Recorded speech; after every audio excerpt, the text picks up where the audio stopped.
Dimanche passé, j'avais dit que j'allais parler pour un temps donné du sang de Jésus-Christ.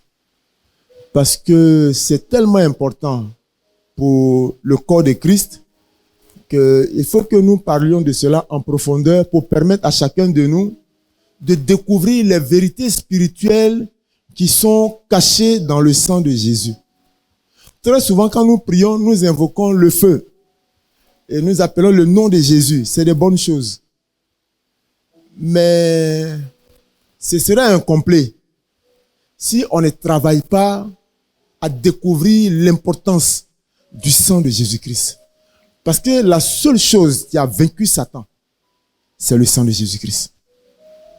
Mais beaucoup de chrétiens ont des difficultés lorsqu'il s'agit de prier, de parler, de s'approprier la puissance du sang de Jésus-Christ.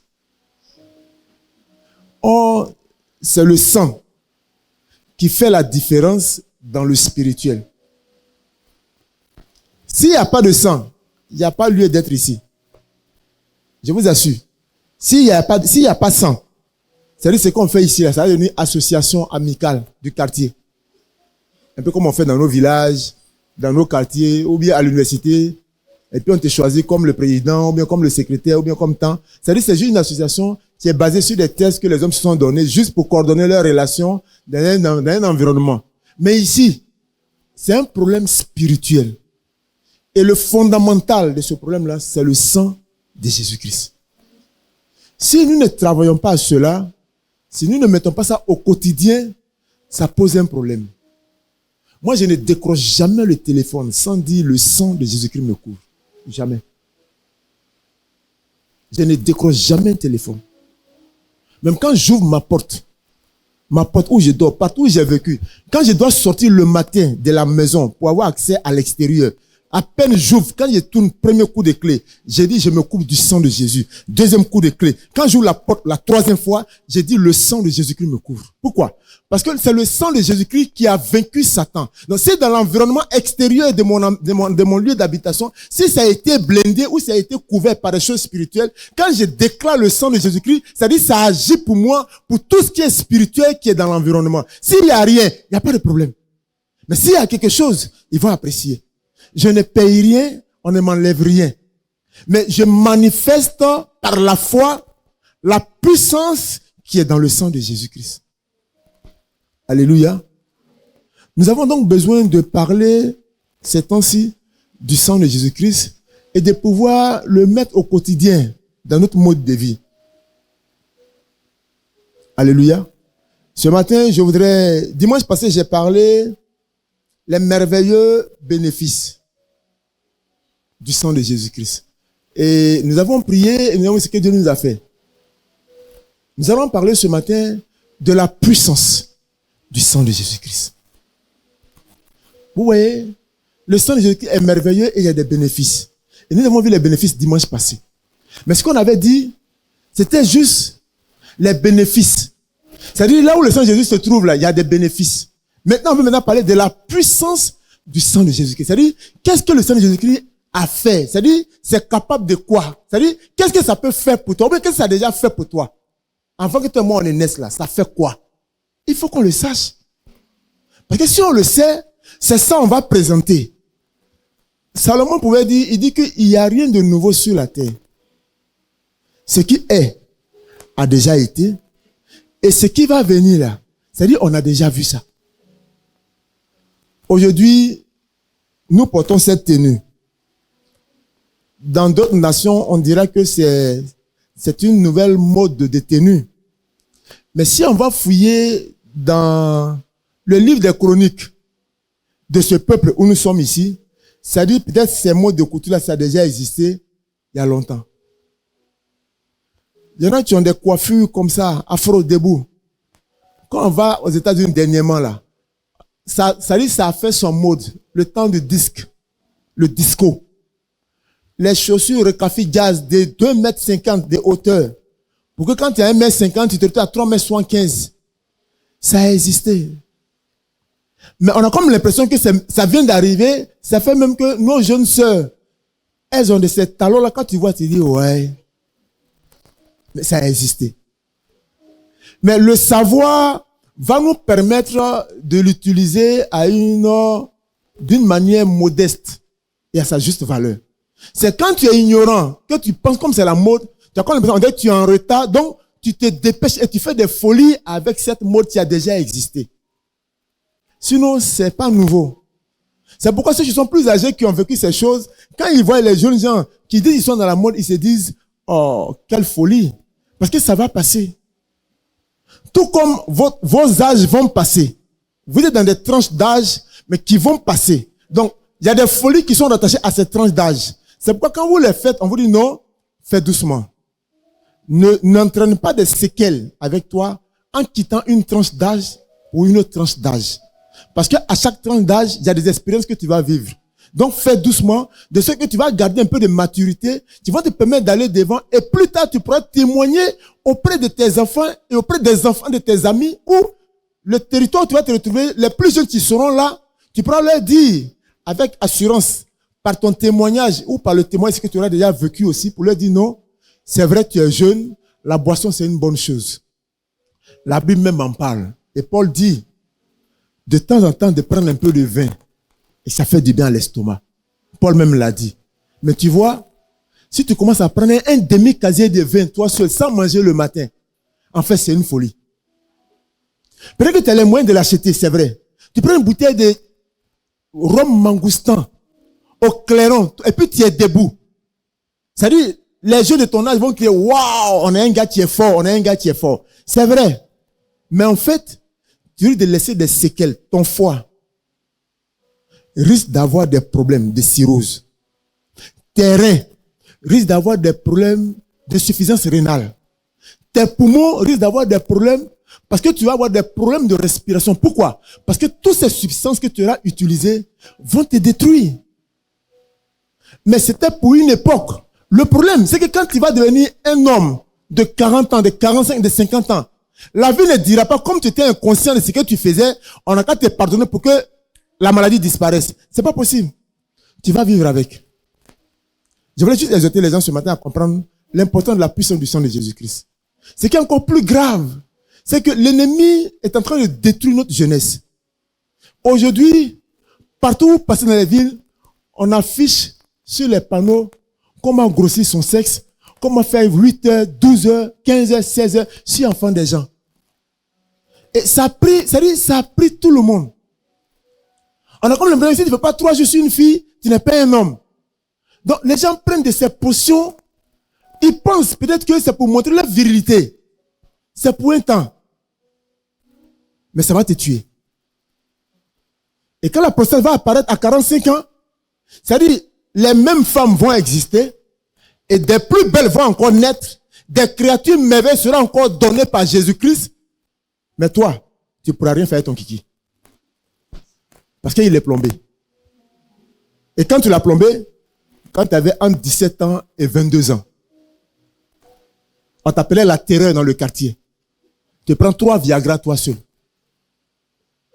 Et du matin jusqu'à la nuit, tu suis enfant des gens. Et quand tu sors, tu marches comme ça. Mais c'est ton ignorance. Donc nous avons besoin d'apporter la connaissance de la parole de Dieu par rapport au sang de l'agneau pour qu'on puisse l'utiliser dans notre présent et dans notre futur.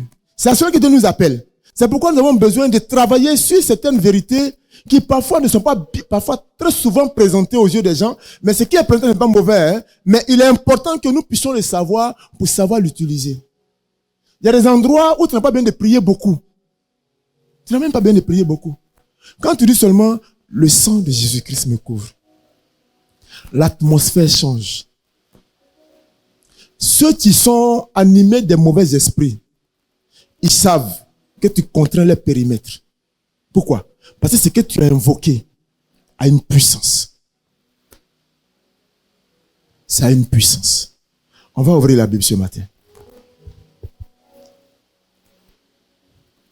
1 Pierre chapitre 1, versets 17 à 19. La puissance du sang de Jésus-Christ.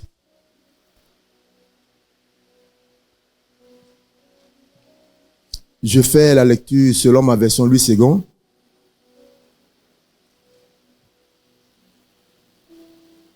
Pierre 1, verset 17 à 19. Il est écrit, et si vous invoquez comme Père celui qui juge selon l'œuvre de chacun, sans acception de personne, conduisez-vous avec crainte pendant le temps de votre pèlerinage.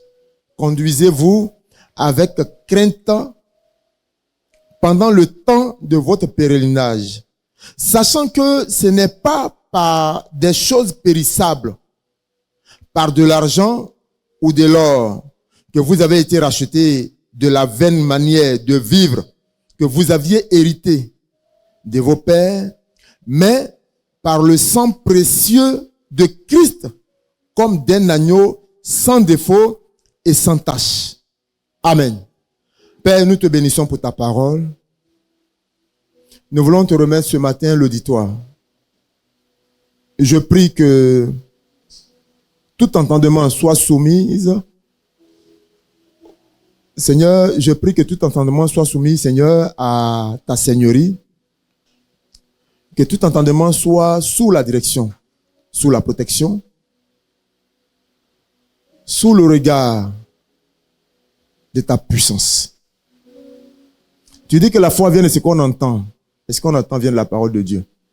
Fasse ce matin que ce que nous allons entendre ce matin provoque en nous ou permet de faire croître en nous notre foi. Et que par le sang de Jésus-Christ, que nous puissions glaner des victoires dans le spirituel. Bénis ton peuple, que la gloire et l'honneur te soient rendus. Au nom de Jésus-Christ, nous avons prié. Amen. Amen. La puissance du sang de Jésus. Amen. Le texte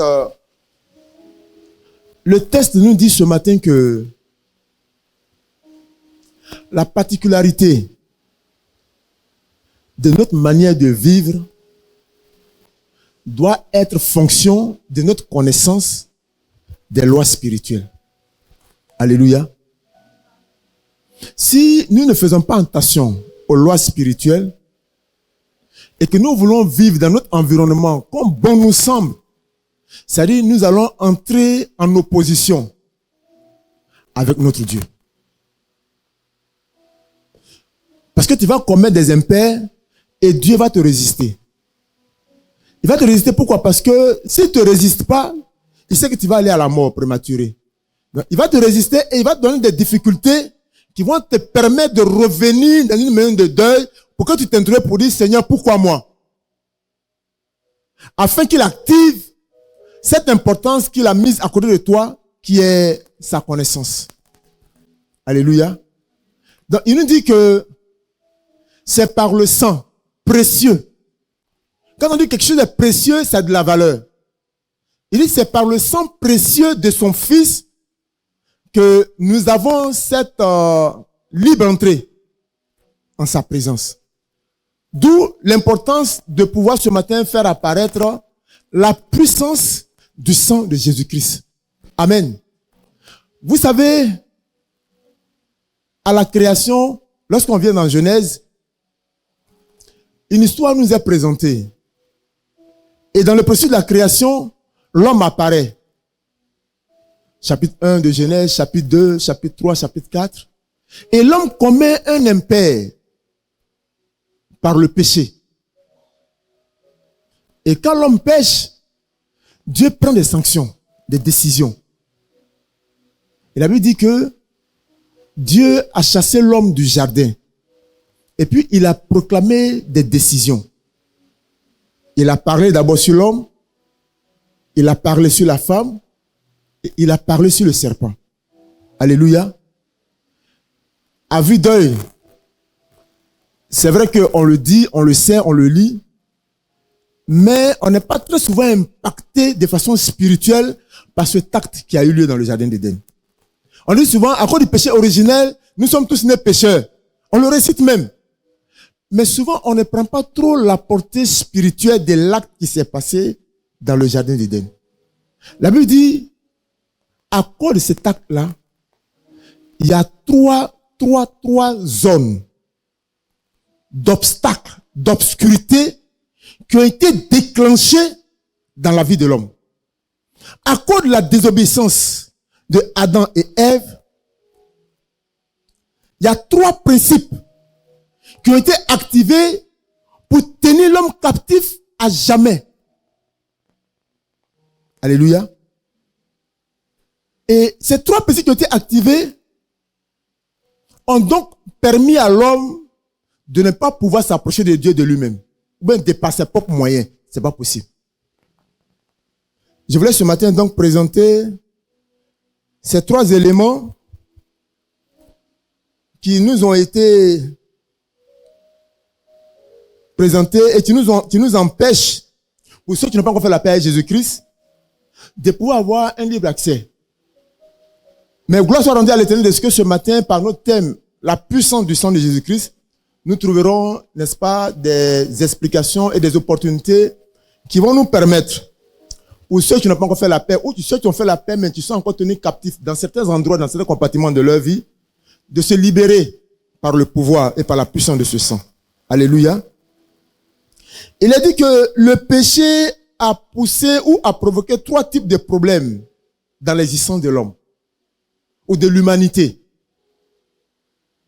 En premier point, on dit que quand l'homme, grand H, a eu à pécher, en premier point, on dit que Dieu a accusé l'homme en disant à l'homme, tu as péché. Premier élément. L'acte d'Adam et Ève nous a donné aujourd'hui de réaliser que Dieu nous a accusés d'être des pécheurs. Alléluia. Romains chapitre 3. Romains chapitre 3 au verset 9.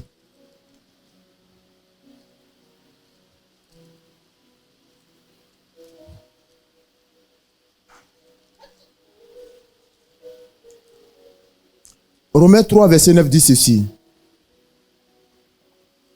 Parlant de Dieu qui accuse l'homme, il dit, tu as péché. Romains chapitre 3, verset 9.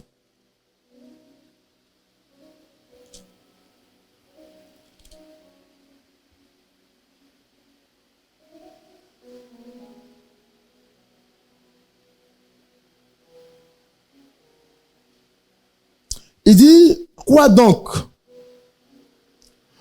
Quoi donc sommes-nous plus excellents? Nullement. Car nous avons déjà prouvé que tous, juifs et grecs, sont sous l'empire du péché. Amen.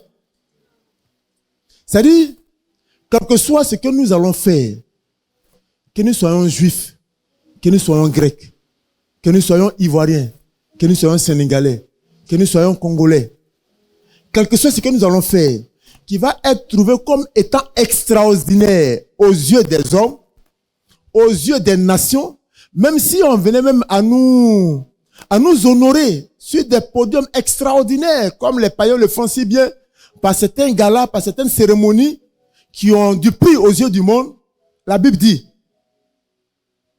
tu es pécheur. Et Dieu t'accuse.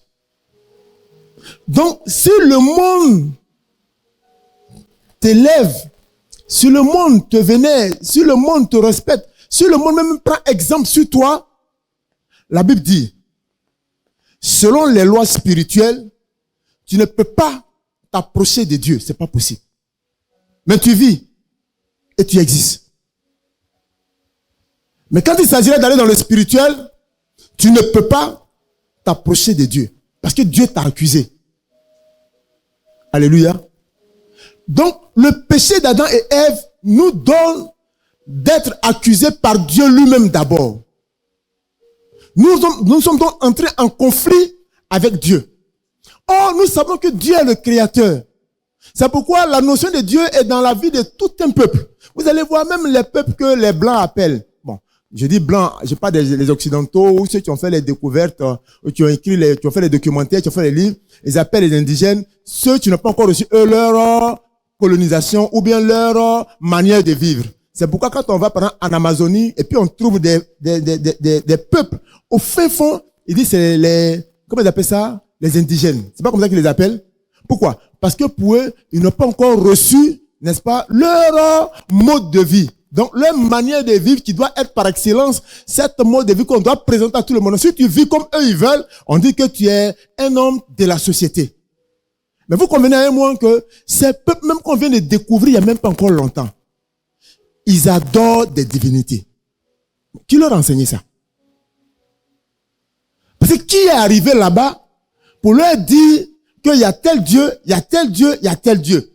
Ils ont des dieux à eux, et dans leur forêt où ils sont, il y a ce qu'ils adorent, qu'ils appellent des dieux. C'est le nôtre. Adonai, El Shaddai, Jésus-Christ qui nous a permis de découvrir que c'est lui seul qui est le vrai Dieu parce que c'est écrit.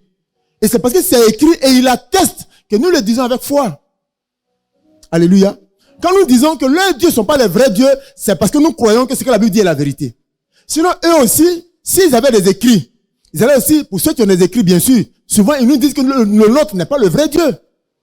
Mais c'est dans la démonstration de la puissance que la différence se fait. Alléluia. Donc, ces peuples-là ont en eux la notion de la divinité, de l'existence d'un Dieu, mais c'est cette manière de l'approcher qu'ils n'ont pas su. C'est pourquoi ils ont donné les noms de Dieu à ce qu'eux ils ont vu. Qui peut être des démons, qui peut être des bois, qui peut être des rivières, qui peut être des termitières, mais la pensée de la divinité existe. Et donc ces peuples-là, sachant qu'ils ne peuvent pas s'approcher de Dieu, donc vont chercher des moyens pour s'approcher de Dieu. Or, la Bible dit que c'est par le sang de Jésus-Christ qu'on peut s'approcher du vrai Dieu.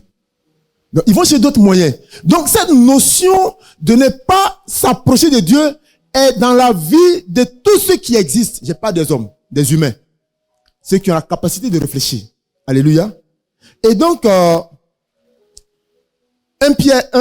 Romains chapitre 3, 9, nous l'atteste ce matin et nous permet donc de comprendre que Dieu qui accuse l'homme a donc mis une barrière entre lui et l'homme à cause du péché. Deuxièmement, l'homme sachant qu'il vient d'une divinité, l'homme sait qu'il est esprit. L'homme sait. C'est pourquoi dans toutes les religions ou dans tous les peuples, il y a ce qu'on adore. Il y a toujours un Dieu. On a la preuve dans la parole de Dieu. Lorsqu'on lit l'histoire de Balaam et de Balak, ils ne connaissaient pas le Dieu d'Israël, mais ils savaient que Balaam adorait un Dieu, et le Dieu que Balaam adorait, ils savaient qu'il était dangereux, il était puissant. C'était une divinité. On a aussi un exemple dans le livre de, je crois, 1 Samuel, ou bien je crois avec l'histoire de Saül, tu allais voir cette divinatrice, cette sorcière, qui avait le pouvoir de faire remonter l'esprit des morts du séjour des morts. Et tenez-vous bien, c'est pas n'importe quel esprit qu'elle fait remonter. La Bible dit, elle a fait remonter l'esprit du prophète Samuel. Quand j'ai lu ça, j'ai dit waouh. Mais comment ils font pour prier des entités spirituelles maléfiques pour avoir ces pouvoirs? C'est parce qu'ils sont à la recherche d'un besoin, n'est-ce pas, de connaître et de servir un Dieu. Mais lequel des dieux? C'est parce que l'homme a été séparé du vrai Dieu. La deuxième pensée, c'est qu'on dit, le péché de l'homme va donc l'amener à s'accuser lui-même. Donc il y a une culpabilité qui est née dans le cœur de l'homme. Parce que l'homme a réalisé que c'est parce qu'il a mal apprécié, avec une certaine légèreté, les principes spirituels de Dieu qui ont fait que le problème est arrivé. Maintenant, que faire? Donc, l'homme est dans une quête perpétuelle du Dieu véritable. Mais partout où on dit Dieu, Dieu, l'homme court pour aller regarder. C'est pourquoi vous allez voir, et parfois ça surprend, pour ceux qui sont des véritables chrétiens, de voir certaines religions ou certains groupes de personnes adorer des choses, et quand tu leur dis, ah, mais comment les gens peuvent se retrouver dans des choses comme ça? C'est quand même grave. Est-ce qu'ils ne sont pas intelligents? Comment on peut te dire que ça c'est Dieu qui est là-bas et puis toi tu vas là-bas? Mais c'est parce que l'homme a la recherche de Dieu. Et c'est ce qu'on lui a présenté. Et c'est ce qui est dans son entourage. C'est pourquoi il accepte. Nous, on nous a présenté Jésus-Christ. Et partout où nous passons, c'est Jésus-Christ que nous connaissons. C'est pourquoi, quand on parle de Jésus, nous venons nous asseoir. Nous avons l'assurance qu'il est le vrai Dieu. Donc, dimanche, pendant d'autres d'hommes, nous, on est venus. Il y en a qui on a présenté un Dieu quand on adore à partir de minuit, à partir de 2 heures du matin jusqu'à 3 heures du matin, et on l'adore peut-être nu. Quand leur temps arrive, ils se mettent nus, et puis ils vont là-bas. C'est ce qu'on leur a présenté, et ils ont vu un pouvoir se manifester. Donc, comme ils ont cette culpabilité d'avoir échoué dans l'ordre que Dieu a donné, ils cherchent à se racheter en se rapprochant de Dieu. Alléluia. Donc, le deuxième type de problème que le péché d'Adam et Ève ont créé dans la vie de l'homme, c'est cette culpabilité qui existe en nous. C'est pourquoi il y a beaucoup de pluralité d'événements spirituels qui permettent aux hommes ou que les hommes cherchent pour se rapprocher de Dieu. Alléluia. Mais il est dit que, à cette deuxième accusation, l'homme, bien que cherchant les moyens pour se faire pardonner ou se faire racheter, n'arrive pas encore à trouver une bonne voie. Alléluia. Par moments, ils ont utilisé beaucoup de choses. Dans leur expérience, le sang des animaux, le sang des hommes, le sang des poissons, le sang des vers de terre. Ils ont utilisé beaucoup de sang. Parce qu'ils savent dans leur intérieur que le sang a une importance. Ils savent. Et par moments, ils arrivent même à voir même que quand ils utilisent le sang de certaines personnes qu'ils utilisent, ou bien de certaines choses qu'ils utilisent, certains animaux qu'ils utilisent, ils voient un peu de résultats de ce qu'ils recherchent. Ils voient un peu, mais ça ne dure pas. Donc, ils sont obligés de recommencer chaque fois pour garder un peu cette dimension, n'est-ce pas, d'aisance, mais qui est éphémère. Parce qu'ils sont conscients qu'il y a un mystère, mais ils n'ont pas encore trouvé le vrai mystère. C'est pourquoi parfois il nous a été dit, lorsque on a pu lire certains livres, j'ai lu un livre de Rebecca Barnes qui disait, il est venu pour délivrer les captifs, où elle disait dedans qu'elle était arrivée dans une dimension, dans le spirituel, où il lui était interdit, elle, Rebecca Barnes, de manger de la nourriture. C'est-à-dire ce que nous on mange là. Il lui était interdit de manger ça. Parce que ça rabaissait l'esprit de l'homme et ça détruisait l'homme. Ce qui était rentable, ce qui était puissant, ce qui était fort, c'est de manger la chair humaine. Donc, dans son frigo à elle, il y avait des hommes décapités dans le frigo et elle buvait leur sang. Et elle dit, quand elle était dans ses pratiques en son temps, ça dit tu ne peux rien faire devant elle. Rien. Et si tu la défies, elle te détruit. Le sang. Vous allez voir, dans nos villages, dans nos nations, quand les gens veulent faire des libations, ils vont encore chercher quoi? Le sang. Le sang pour attirer le regard des divinités. Croyant que, en griffe, c'est la bonne divinité, ou c'est la vraie divinité. Mais ils y vont à fond. Parce qu'il y a cette notion de culpabilité qui veut toujours permettre à l'homme de se rapprocher de Dieu autant possible ou aussi possible qu'il puisse le faire. Il y en a qui tuent des bœufs en grande quantité pour impacter leur environnement et demander la faveur et la grâce des dieux. Il y en a qui offrent leurs enfants. La Bible en parle. Quand on parle du dieu Moloch. Ce Dieu-là, quand tu lui donnais ton enfant, il te donnait des faveurs. Et dans la société, on découvrait qu'effectivement, tu es important. C'était encore là, la recherche d'une divinité, à cause de la culpabilité des hommes et du péché qui nous éloigne de Dieu. Alléluia. Mais la Bible dit que de toute cette manière de faire, cette culpabilité est toujours en nous. C'est pourquoi nous continuons encore de rechercher les voies et moyens de trouver le véritable. Mais ce matin, gloire soit rendue à notre Dieu de ce que le thème dit la puissance du sang de Jésus-Christ. Ah, j'ai pas entendu amen. Nous avons cette bonne opportunité. Le troisième type de problème que le péché nous a donc imposé, après que Dieu nous a accusés de ce que nous avons péché, après que nous nous sommes nous-mêmes accusés et donc culpabilisés d'être nous-mêmes des pécheurs, le troisième élément, c'est que Satan nous accuse. Mais je vais revenir un peu en arrière pour lire un texte pour appuyer mon deuxième point, parlant de lorsque nous nous culpabilisons nous-mêmes. On va aller dans Luc chapitre 15. Luc chapitre 15.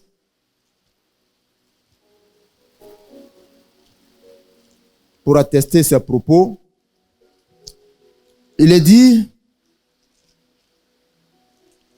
Luc 15, à partir du verset 18, il est dit,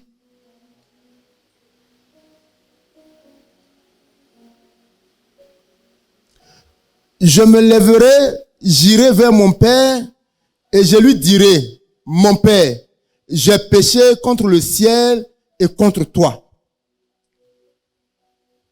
La culpabilité. Je me lèverai et j'irai vers mon Père. Pourquoi? Parce que ce fils prodige a réalisé dans sa culpabilité qu'il a mal fait.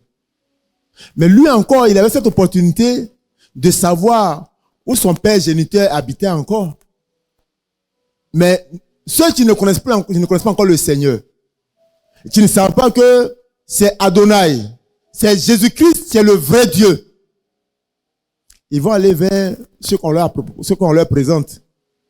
Et ça va encore augmenter leur peine parce qu'ils ne pourront pas avoir la solution. Et ils seront toujours en train de s'accuser. Amen. Le troisième point, comme j'ai dit, après que nous nous sommes accusés nous-mêmes, on dit, Satan nous accuse. Satan. Il nous accuse et nous dit, tu as péché. Et c'est cet aspect-là qui est le plus redoutable. Les deux sont redoutables, mais il est le plus redoutable parce que dès que tu poses une action, il te rappelle tout de suite que tu n'es pas digne de dire ce que tu dis et de te présenter devant les gens parce que tu es un pécheur. Et il te présente ton péché et quand tu regardes les gens, ça te sonne à l'intérieur et tu sais que pendant que tu arrachais, tu vois ce que tu viens de faire hier soir et ça t'empêche de te faire utiliser par Jésus-Christ. C'est ça, le travail de Satan. C'est pourquoi la Bible dit que vous connaîtrez la vérité et la vérité vous rendra libre. Si ce matin, nous découvrons cette vérité de la puissance du sang de Jésus-Christ, quand nous allons l'appliquer comme il se doit, aucune accusation, je vous le dis, aucune accusation ne pourra te bloquer dans la marche avec Jésus-Christ. Aucune. Aucune. Même si tu venais de commettre un crime, la Bible dit, si tu te confesses, si tu te repens et que tu es sincère et que ton cœur est en conformité avec ce que ta bouche proclame, quand Dieu regarde l'état de ton cœur, on dit, il te pardonne. C'est pas puissant ça? Est-ce que c'est pas puissant? Mais Satan va te faire comprendre que c'est trop facile.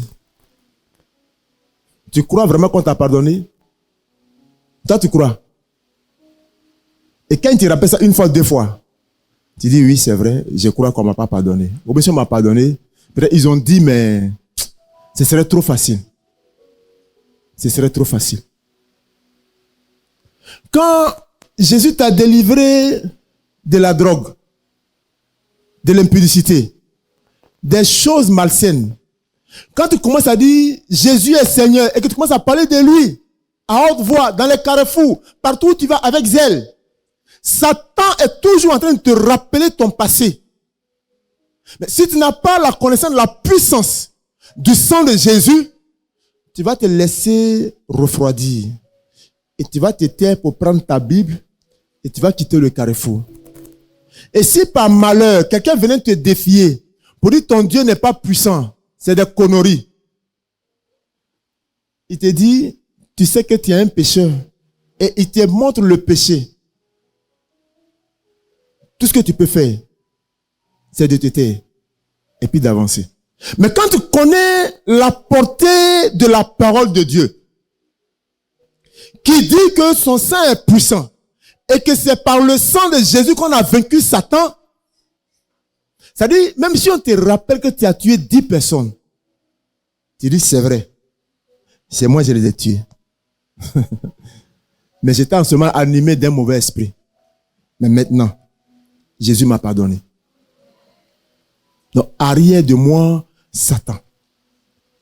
Et c'est pourquoi tu es allé là où tu es allé. Tu commences à proclamer il est écrit selon la situation et tu vas voir Dieu se manifester. Pourquoi? Parce que tu deviens un canal propre, pur et Dieu fait son travail.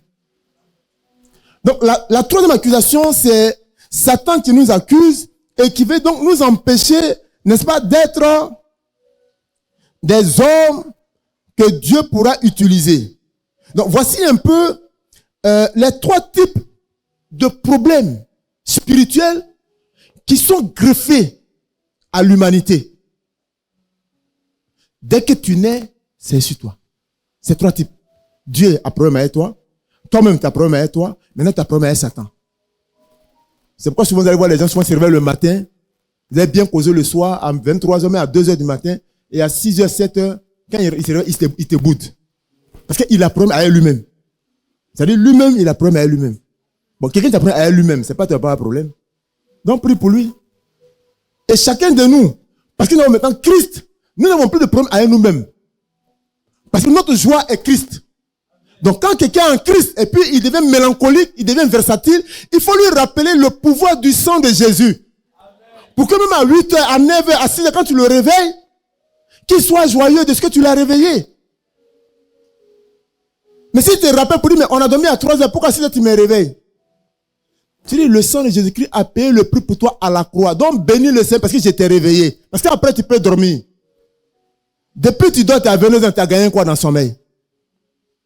Je t'ai réveillé en fait parce que on a l'inondation dans la maison. Un tuyau qui s'est cassé, l'eau a rempli la chambre. Et lui-même, il est couché dans l'eau, son matelas est mouillé, ça lui arrive jusqu'à ici, il est frais. Il pense que c'est le climatiseur. Oh, il n'y a pas de climatiseur dans la maison, qui sait ça? Et il dit, je pensais qu'il y a une climatiseur, mais c'est quitté où? Alléluia. La puissance du sang de Jésus-Christ. La Bible dit que gloire soit rendue à l'Éternel parce que il fallait un sang pour régler ces 3 problèmes en un. Vous savez, à l'école, quand tu as des équations à un inconnu, à 2 inconnus, c'est pas facile. Même, et quand c'est à 3 inconnus, c'est parfois difficile. En tout cas, pour les mathématiciens qui sont parmi nous, quand on parle d'équation à 3 inconnus, c'est parfois difficile. Quand tu es un génie, c'est encore bon. Mais pour nous qui n'étions pas les génies, on tapait souvent le bic sur la table pour que le Saint-Esprit nous aide avant qu'on commence à écrire un peu. Parce qu'une équation à 3 inconnus,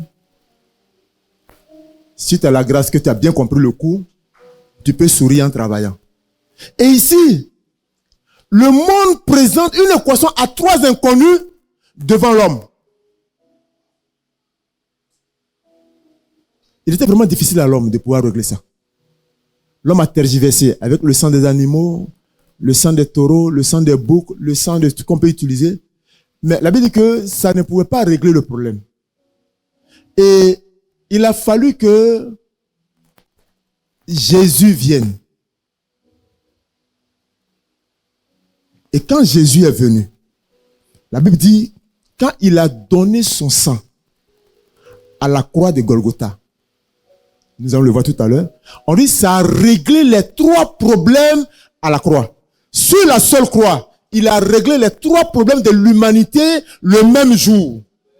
Oh, ton amen n'est pas fort. Je ne sais pas si tu as encore des compartiments où l'ennemi te réclame encore. Je ne sais pas si tu as encore des doutes dans certains paramètres de ta vie. Je ne sais pas s'il y a encore des hôtels qui te réclament. Parce qu'ils ont un droit à partir de certaines choses qu'eux-mêmes ils savent. Je ne sais pas. Mais je sais une chose. Parce que la Bible me dit que le sang de Jésus-Christ est un sang pur, précieux, propre, puissant, et a réglé ces trois problèmes, ces trois inconnus dans l'équation. Et quand Jésus a fini, la terre a commencé à acclamer le Dieu de gloire. Parce que personne ne pouvait imaginer que ça pouvait se faire. Depuis ce jour, nous qui avons reçu ce sang, quand nous marchons avec une certaine assurance qui déstabilise nos ennemis. La réalité de tes yeux vont te montrer des choses dans ton environnement. Ce n'est pas la vérité. C'est la réalité. Vous savez, à l'école, on dit 1 plus 1 égale à 2. Et depuis l'école primaire. Et moi, même quand j'ai vu ça aussi, j'ai appris aussi. J'ai dit, c'est vrai. Mais quand j'ai appris à ouvrir la Bible et à écouter ceux qui prêchent et ceux qui nous ont enseigné, ils m'ont permis de comprendre que dans le spirituel, 1 plus 1 égale à 1. Et c'est Dieu qui le dit.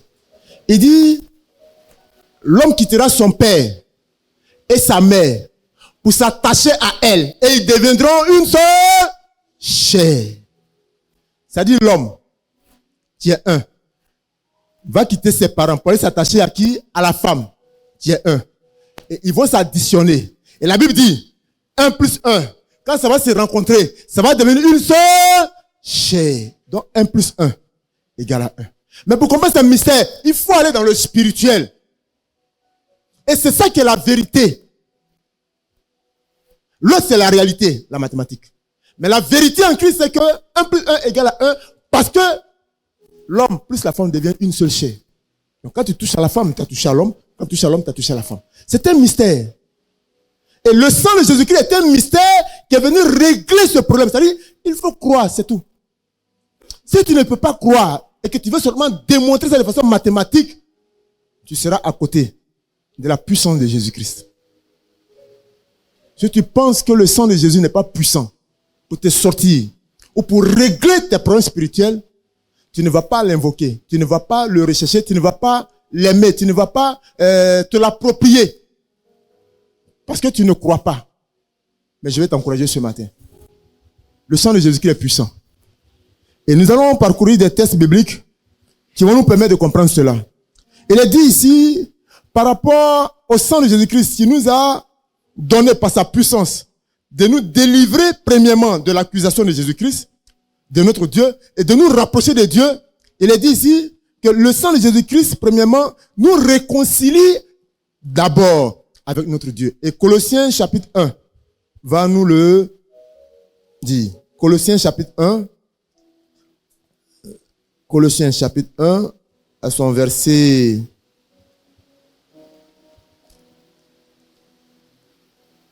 verset 20. Il est dit, il a voulu par lui réconcilier tout avec lui-même, tant ce qui est sur la terre que ce qui est dans les cieux, en faisant la paix par lui, par le sang de sa croix. Ah, j'ai pas entendu amen. C'est-à-dire Jésus-Christ, en venant donner son sang à la croix, réconcilie ce qui est sur la terre avec le divin, et par son sang, nous donne le droit d'avoir accès en sa présence. Donc, si tu veux avoir accès à la présence du Dieu que nous adorons, toi et moi, c'est-à-dire tu dois te couvrir du sang de Jésus-Christ. Parce que sans le sang de Jésus, tu ne peux pas avoir accès devant le Dieu créateur. C'est pas possible. Même aujourd'hui, même en cet instant, si tu veux avoir accès devant le trône de Jésus-Christ, tu as le droit et tu as l'obligation de proclamer, de réclamer et de te couvrir du sang de Jésus-Christ. Pourquoi? Parce qu'on dit tous ont péché et tous sont privés de la gloire de Dieu. Donc le sang de Jésus nous donne de nous réconcilier premièrement avec notre Dieu Or, la première accusation, c'était que Dieu nous a accusés d'avoir été des pécheurs. Donc, le sang de Jésus-Christ vient ici par la puissance de son sang nous réconcilier d'abord avec Dieu. Et c'est écrit. Donc, tu peux dire avec assurance à quelqu'un qui ne sait pas que à cause du sang de Christ, le péché d'Adam et Ève ne pèse plus sur moi. Il va te dire, qu'est-ce qui te fait dire ça? Tu dis, il est écrit en Colossiens que Christ m'a réconcilié d'avec Dieu le Père par son sang qui a coulé à la croix. Ce n'est pas à discuter, ce n'est pas à réfléchir, ce n'est pas à faire des calculs mathématiques. On appelle ça la foi. C'est pourquoi je vais vous exhorter, hommes, frères et chers sœurs, que c'est vrai que vous êtes des intellectuels. Mais de temps en temps, arrêtez-vous et revenez sur la terre, dans la parole de Dieu, pour réaliser que si vous ne réfléchissez pas au spirituel, votre état d'intellectuel va vous éloigner de Dieu. Quand quelqu'un est trop intellectuel, tout ce qu'il doit faire doit être démontré, ça doit le convaincre. Si tu n'arrives pas à le convaincre, il faut le vaincre. Or, tout ce qu'on arrive à vaincre, le jour où il y a une bonne opportunité de se venger, ils te font la guerre. C'est pourquoi nous travaillons à convaincre les gens par la parole de Dieu, pour ne pas qu'ils deviennent des rebelles dans la maison de l'Éternel.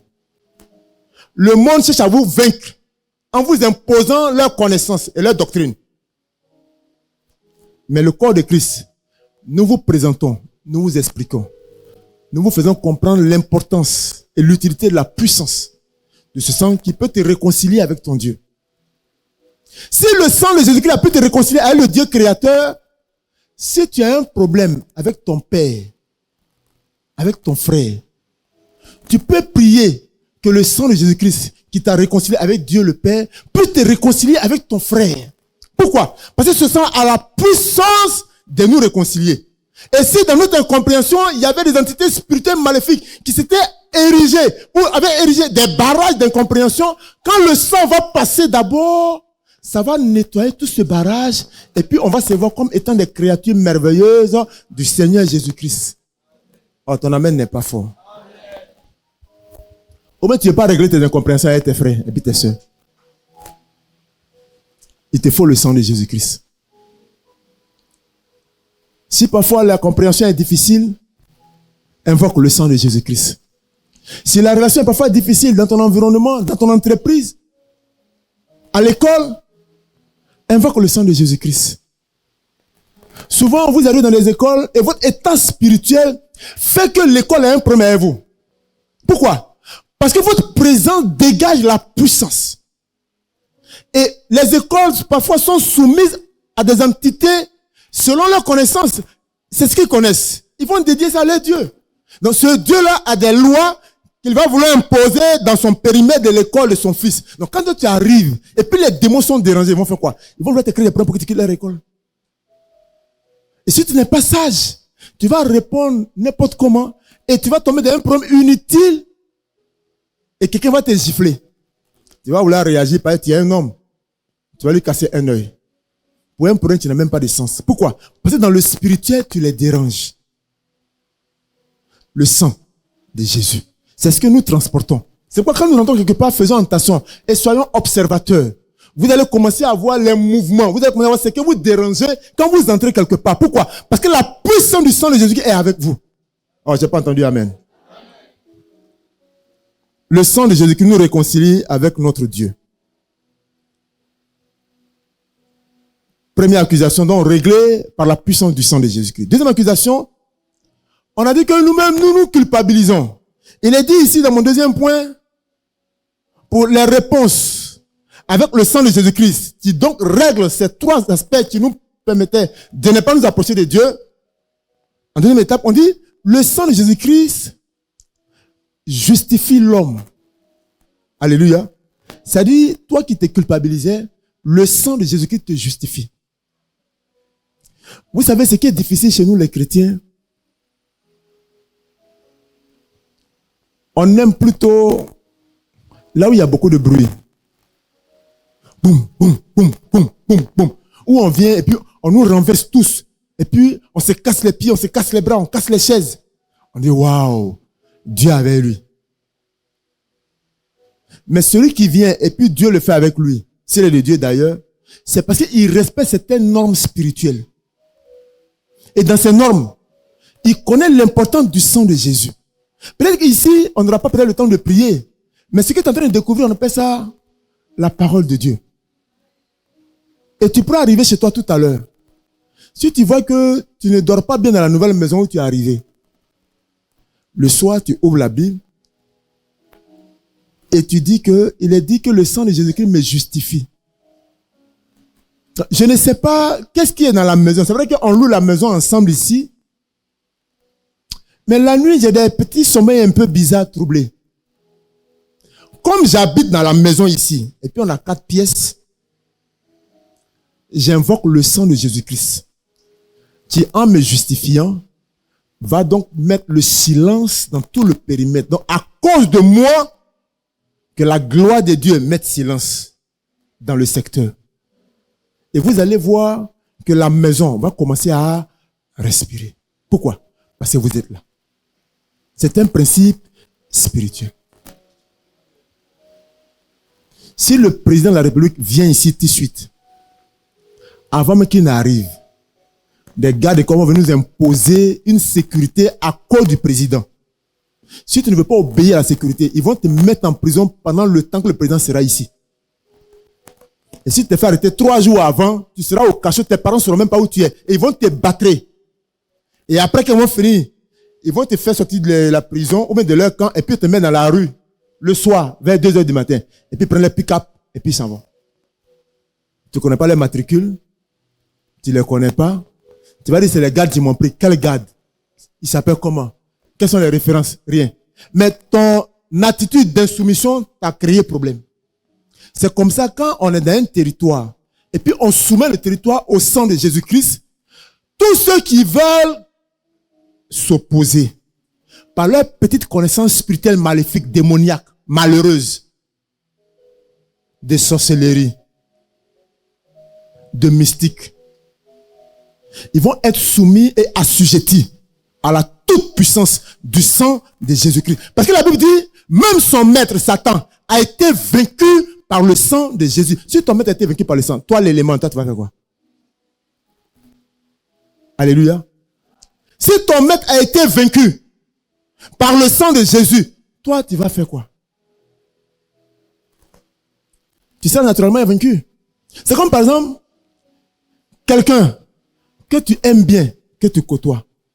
C'est-à-dire, manque du respect à ton père. Et il n'a pas caché. C'est-à-dire, tu es témoin qu'il a manqué du respect à ton père. Et puis le soir, vous vous retrouvez ensemble pour vous causer. Et puis tu vas chez lui. Et puis vous riez. C'est-à-dire, on va se demander, est-ce que tu es normal? Sur Facebook, on dit, are you normal? Are you normal? Are you normal? Parce que, comment ton père, ton géniteur, que tu honores, que tu vénères, que tu respectes, c'est-à-dire, ton ami, ton camarade, qui a même sang que toi, lui manque du respect. Et puis toi, tu ris à lui. Et puis toi, tu manges à lui. Et puis toi, tu dors à lui. Ça veut dire que le monsieur là n'est pas ton vrai père. C'est-à-dire, on n'a pas besoin de parler en langue. On peut dire à l'assurance, peut-être que c'est un fils adoptif, mais tu n'es pas reconnaissant. Oh, j'ai pas entendu amen. Si tu manques du respect à mon père, je coupe avec toi. Je reprends. Si tu manques du respect à mon père, qui sont mon père géniteur, mon père spirituel, si tu lui manques du respect, moi, Bédi, je coupe avec toi. Couper ne veut pas dire on va se dire bonjour. Non, c'est pas ça. On se dira bonjour, mais on n'aura pas part. On n'aura pas de part à partager. Parce que si je le fais, que mon père spirituel ou mon père géniteur l'apprend, il peut me régner. Tu ne peux pas m'héberger. Tu ne peux pas prendre soin de moi. Est-ce que vous me suivez ce matin? Donc, le sang de Jésus-Christ va faire quoi? Comme ça a vaincu Satan, tous ceux qui sont descendants de Satan, selon leur niveau, quand on invoque le sang de Jésus-Christ, eux, ils replient automatiquement, parce qu'ils savent que s'ils ne replient pas, ils sont obligés de reprendre leur initiation. Pourquoi? Parce que le Seigneur Jésus-Christ va les dépouiller de leur pouvoir. Parce que l'initiation spirituelle, c'est quoi? On t'affecte des entités spirituelles. On t'affecte des démons, on t'affecte des esprits. C'est la somme des esprits que tu as qui donne des gravis des échelons dans le spirituel. Mais là, c'est dans le monde des ténèbres. Par exemple, tu vas avoir le pouvoir, par exemple, de pouvoir disparaître. On va donner un esprit qui va te rendre invisible quand tu vas l'invoquer. Tu veux, par exemple, que le couteau ne te coupe pas. On va te faire une initiation où on va te faire prendre un esprit par, comment on appelle ça? Les incisions, on va te mettre des poudres dans le sang. Et quand tu vas faire des incantations, même quand on va te tirer dessus, ou bien on va te poignarder, le couteau ne rentrera pas. Par exemple, tu veux pas que le poison t'emporte. On va te faire une pratique. On va affecter un démon. Et ce démon, quand il vient, il a son totem. Il a son programme. Tant que tu honores son programme, partout où tu vas prendre des breuvages mortels, ça ne te fera rien. Le problème, c'est que si tu tombes devant un vrai enfant de Dieu, qui invoque le sang de Jésus, si tu t'entêtes, le sang de Jésus va faire quoi? Va te délivrer. Ça va chasser les démons. Oh, tu sais comment tu les as eus avant d'arriver là où tu es. Vous comprenez? Pour que tu reviennes encore à ton niveau, ils te font encore retrouver ces vieillards qui t'avaient initié. Oh, certains sont morts parmi eux. C'est pourquoi ils préfèrent lâcher prise.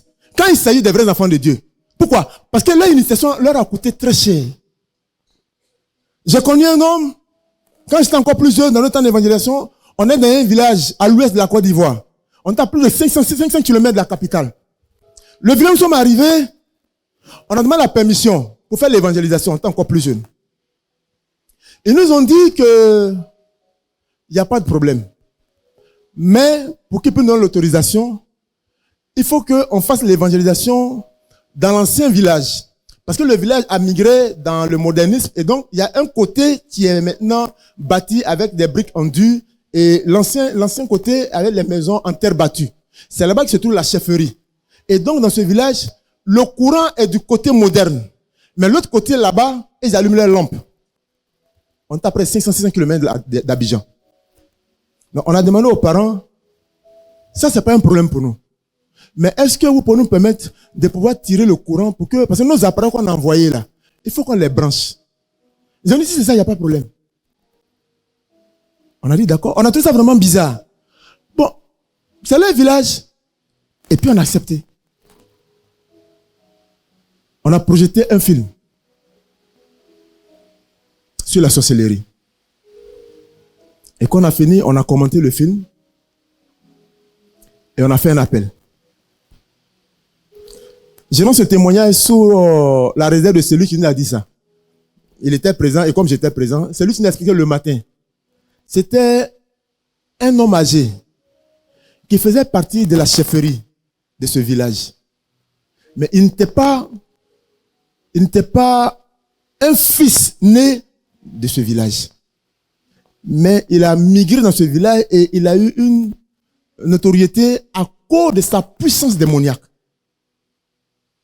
C'est lui qui nous raconte cette histoire-là. Il dit, le matin, quand on a fait le programme, il y a eu beaucoup de miracles, beaucoup de guérisons, de délivrances, beaucoup de manifestations. Le matin, là où on nous a hébergés, il est venu nous voir. Il dit qu'il veut voir les pasteurs. Donc, on est sorti avec le groupe. Il dit qu'il veut rendre témoignage. On dit d'accord. Il dit hier, quand on a dit aux gens de venir, en fait, lui, il n'est pas chrétien, il ne cherche pas à être chrétien. Parce que lui, le village où on est venu là, c'est pas son village. Et c'est pas son groupe ethnique. Mais il était venu faire un travail de quelqu'un. À cause de sa connaissance spirituelle des choses du monde.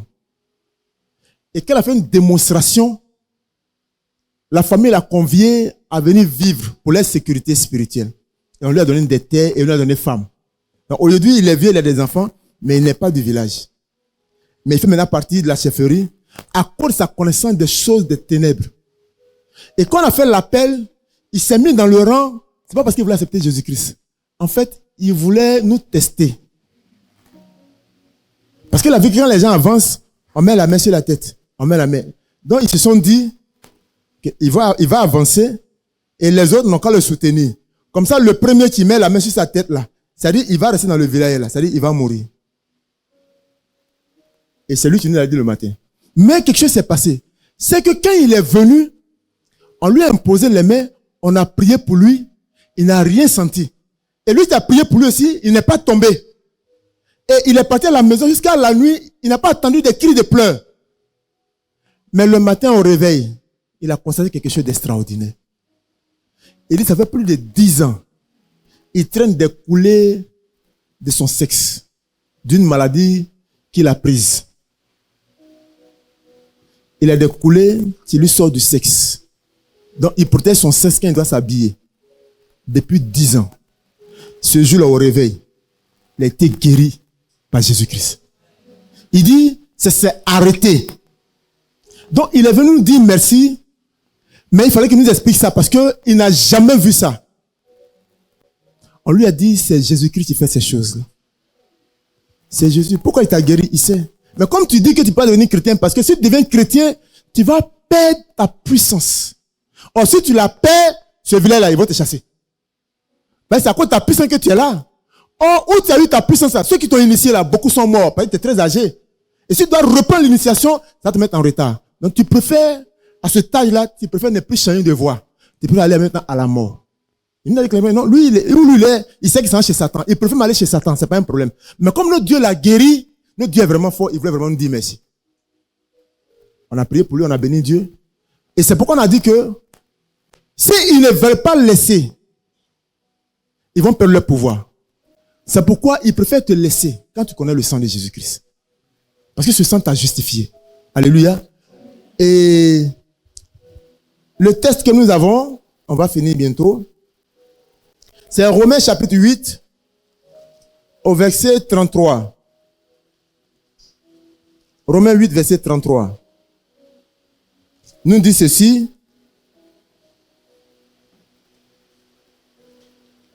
Qui accusera les élus de Dieu? C'est Dieu qui justifie. Qui accusera les élus de Dieu? C'est Dieu qui justifie. Donc, le sang de Jésus-Christ te justifie. Je ne sais pas de quoi on t'accuse. Je ne sais pas qu'est-ce qui fatigue ta mémoire ou ton subconscient. Je ne sais pas qu'est-ce que tu traînes dans ton passé qui te fatigue et qui t'empêche de pouvoir t'engager véritablement.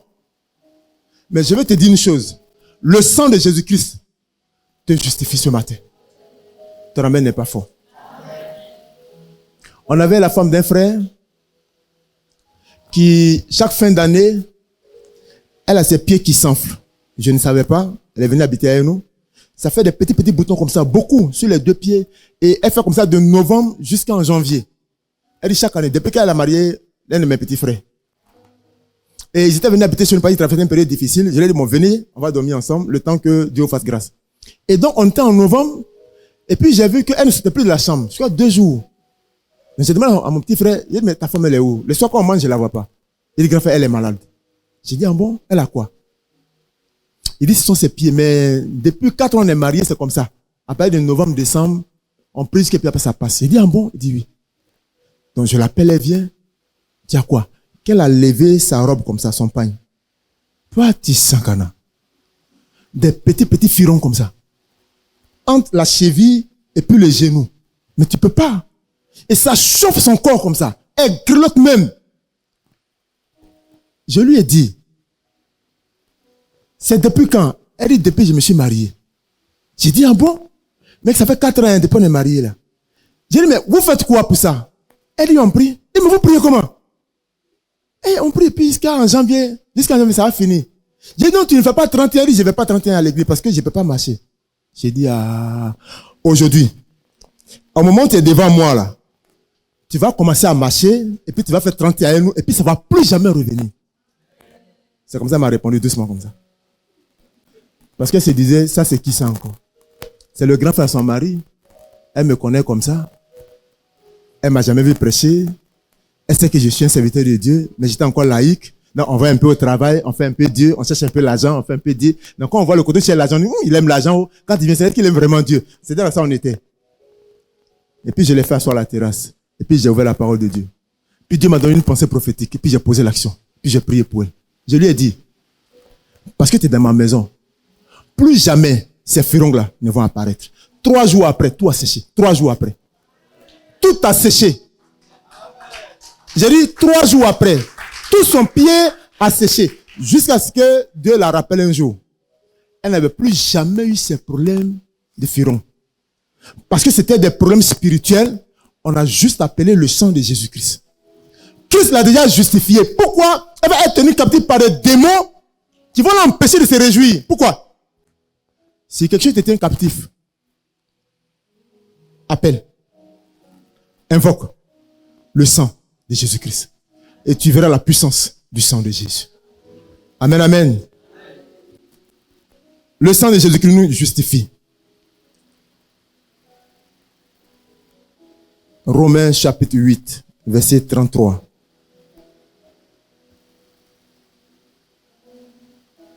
Qui accusera les élus de Dieu? C'est Dieu qui justifie. Le troisième élément du sang de Jésus-Christ, tu nous as délivré par sa puissance. On dit le sang de Jésus-Christ a vaincu Satan. Et c'est Apocalypse chapitre 12, verset 11. Tu nous le dis. Apocalypse 12, verset 11. On dit, ils l'ont vaincu à cause du sang de l'agneau et à cause de la parole de leur témoignage. Je vais m'arrêter là. Le sang de Jésus-Christ a vaincu Satan. Et 3 éléments se dégagent à l'intérieur de cette action prophétique. Le sang qui a vaincu Satan, la parole de Dieu qui a vaincu Satan, et ton témoignage qui va vaincre Satan. Oh, j'ai pas entendu amen. Amen. Si ton témoignage n'arrive pas à vaincre les œuvres de Satan, c'est que tu as un problème avec Jésus-Christ. Parce qu'on dit qu'on l'a déjà vaincu à cause du sang qui a déjà coulé à la croix. À cause de la parole qui a été déjà proclamée et qui est écrite.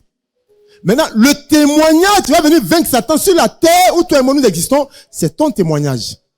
Quel est ton témoignage? Quel témoignage présentes-tu devant les ténèbres? Quel est le témoignage que tu présentes? As-tu un témoignage à présenter? Lequel? On va se tenir debout ce matin. Si on te demandait quel est le témoignage que tu as pour parler aux entités démoniaques, aux dominations, aux principautés, aux esprits méchants dans les lieux célestes, quel témoignage? Parce que le sang de Jésus a été déjà donné à la croix de Golgotha. Sa parole, il est écrit, est là. Il te justifie. Maintenant, quel est le témoignage que tu présentes? As-tu un témoignage qui peut faire bouger les hémisphères des situations de la vie? Ou as-tu un témoignage qui t'empêche de glorifier Christ? Élève la voix et dis merci à Dieu pour la parole de Dieu. La puissance du sang de Jésus. La puissance du sang de Jésus. Le sang de Jésus-Christ est puissant. Il nous a réconciliés avec Dieu. Donc, il peut nous réconcilier avec tous les êtres humains vivants. Le sang de Jésus-Christ. Le sang de Jésus-Christ nous a justifiés. Donc, nous n'avons plus besoin de nous culpabiliser, quelles que soient les raisons que les hommes peuvent présenter. Parce que nous avons été déjà justifiés. Le sang de Jésus-Christ a vaincu Satan. Donc, par ricochet, tout ce qui est dérivé de Satan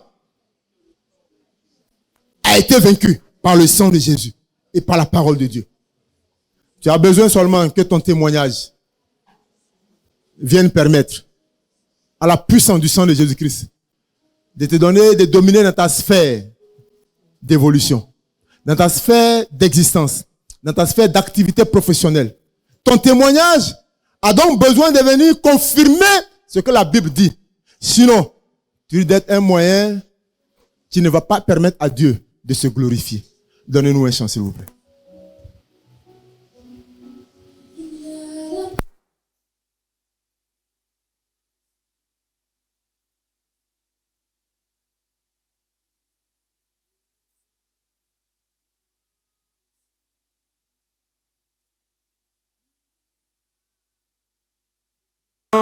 Dans le sang de Jésus, il y a la puissance dans le sang de Jésus. Il y a la puissance dans le sang de Jésus. Brisez les chaînes, brisez les chaînes, brisez les chaînes. Chaînes, brisez les chaînes. Est-ce que tu peux lever la voix ce matin pour demander à Dieu que la puissance de ton sang vienne briser les chaînes des différents compartiments de ta vie? Si tu ne t'es pas réconcilié avec quelqu'un, si tu t'es culpabilisé à partir d'un besoin, si Satan te réclamait à cause d'une situation, demande que le sang de Jésus-Christ vienne briser les chaînes de ces accusations ce matin. Demande que le sang de Jésus-Christ vienne briser les chaînes de ces accusations. Il y a la puissance dans le sang de Jésus pour briser les chaînes.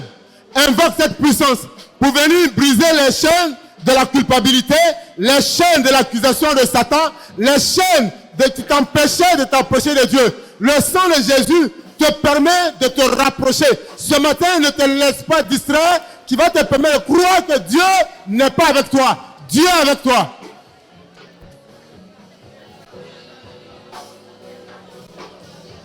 Amen. Éternel Père de gloire, ce matin, merci pour ta parole. Effectivement, il y a la puissance dans ton sang. Et ton sang, il est écrit, nous a permis de découvrir que c'est ton sang qui nous a réconciliés avec Jésus-Christ, notre Dieu. Il est écrit, nous a permis de découvrir que ton sang nous a justifiés. Et ton sang nous a permis de vaincre Satan. Adonai, si ce matin, il y avait parmi ton peuple des personnes qui étaient encore sous ces accusations, je prie, par le nom de Jésus-Christ, que tu brises le pouvoir du péché à partir du sang de Jésus-Christ. Que les âmes soient délivrées, que les vies soient délivrées, que les cœurs soient délivrés par le sang de Jésus-Christ. Seigneur, nous avons découvert la puissance qu'il y a dans le sang de Jésus. Donne à ton peuple de l'utiliser, de le manipuler, de le proclamer, de le réclamer et d'en jouir, afin de manifester la gloire de Dieu partout où tu nous enverras. Merci pour Rehoboth. Nous sommes dans une nation et nous prions que ton sang couvre l'intérieur et l'extérieur de cette mission, afin que toute parole déclarée dans cette atmosphère de cette nation, Seigneur, ne puisse pas impacter négativement le centre missionnaire Rehoboth de Dakar et dans cette nation au nom puissant de Jésus-Christ. S'il y avait une culpabilité, Seigneur, tu planais contre Rehoboth dans cette nation. Nous invoquons le sang de Jésus-Christ et nous brisons le pouvoir de toute culpabilité parce que nous avons été justifiés par le sang de Jésus. S'il y avait une entité démoniaque qui revendiquait leurs pouvoirs territoriaux, Père, ce matin, parce que l'Apocalypse nous a dit qu'il a été vaincu par le sang de l'agneau. Nous déclarons la défaite, nous déclarons l'échec, nous déclarons hors de leur mort prématurée spirituelle dans toute action contre la vie du sang mission Rehoboth. Au nom de Jésus, couvre ton peuple que nous sommes et permets-nous d'aller de gloire en gloire afin que le monde réalise que notre Dieu est le véritable, le puissant de Jacob. Que la gloire et l'honneur te soient rendus. Au nom de Jésus que nous avons prié. Amen. Amen, amen.